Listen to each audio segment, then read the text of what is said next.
ஸ்ரீரங்கத்தில் செய்யக்கூடிய வடை செய்கிறது எப்படின்னு பார்ப்போமா. அதுக்கு தோல் உளுந்து 1 மணி நேரம் ஊற வச்சுருக்கேன். ஓகேங்களா. தோலை நீக்காமல் அப்படியே எடுத்துக்கலாம். ஓகேங்களா. அதுக்கப்புறம் மிளகு ஜீரகம். ஓகேங்களா. அதை இப்போ மிக்ஸி ஜாரில் போட்டுக்கலாம். ரெண்டையும் மிக்ஸி ஜாரில் போட்டு ஒரு அடி அடிச்சுக்கணும். ஓகேங்களா. 1க்கு 2 அரைச்சாச்சு. இப்போ நம்ம ஊற வச்ச உளுந்தை இதில் போட்டுக்கணும். ஓகேங்களா. மிக்ஸி ஜாரில் போட்டு சேர்த்து இது பண்ணிக்கணும்.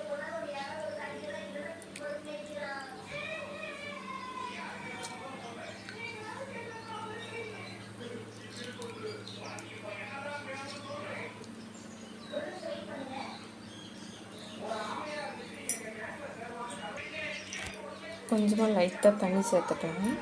ஓகேங்களா. அரைப்படுறதுக்காக அது கூடவே தேவையான அளவுக்கு கல் உப்பு. ஓகேங்களா. அளவுக்கு போட்டால் போதும். இதை இப்போ அரைச்சி எப்படி வடை செய்யலான்னு பார்ப்போம்.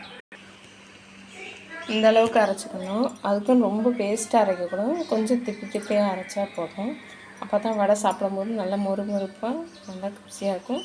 இப்போ அதை ஒரு பாத்திரத்தில் மாற்றி வச்சுக்கலாம். ஓகேங்களா. இப்போ ஒரு பவுலில் மாற்றியாச்சு. இது கூட கொஞ்சமாக அரிசி மாவு கொஞ்சம் சேர்த்துக்கலாம். பச்சரிசி மாவு. ஓகேங்களா. கொஞ்சம் கெட்டி பதமாக இருக்கணும். ஓகேங்களா. இந்த அளவுக்கு பண்ணால் போதும். ஓகேங்களா. சேர்த்து இப்போ பிணைஞ்சி இப்போ எப்படி இருக்கணும்னு காட்டுறேன் பாருங்கள். அடுப்பை பற்ற வச்சுக்கோங்க. அதில் கொஞ்சமாக எண்ணெய் ஊற்றி கொஞ்சம் எண்ணெய் சூடாகட்டும். அதுக்கப்புறம் என்ன பண்ணுவான்னு சொல்கிறேன். ஓகேங்களா. இந்த பதத்துக்கு மாவு பிசைஞ்சுக்கணும். பக்கத்துலேயே ஒரு கிண்ணத்தில் தண்ணி வச்சுக்கோங்க. என்ன பாருங்கள், இந்த அளவுக்கு. ஓகேங்களா. இந்த அளவுக்கு மாவு பதம் இருக்கணும். ஓகேங்களா. இப்போ தண்ணியில் கையை வச்சுட்டு இப்போ இதில் கொஞ்சமாக மாவை எடுத்து இந்த அளவுக்கு உருண்டை தட்டிக்கோங்க. தட்டிட்டு கையில் கொஞ்சமாக தண்ணி வச்சுக்கோங்க. இந்த அளவுக்கு நல்லா மெலிசாக இந்த அளவுக்கு தட்டி இப்போ எண்ணெயில் போகணும். ஓகேங்களா. இருங்க,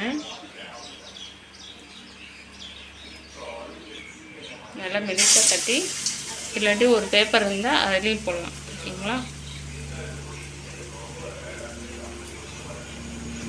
நான் கையிலே தட்டி போடுறேன். ஓகேங்களா.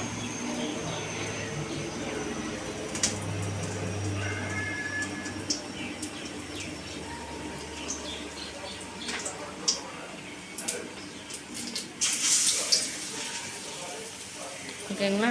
இப்போ அது எண்ணெயில் போட்டிருக்கேன் பாருங்கள். கொஞ்சம் வேகணும்.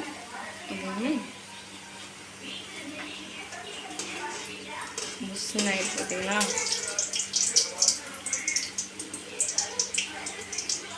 சிம்மிலே வைங்க. ஓகேங்களா. இந்த அளவுக்கு கொஞ்சம் வேகணும். ஓகேங்களா.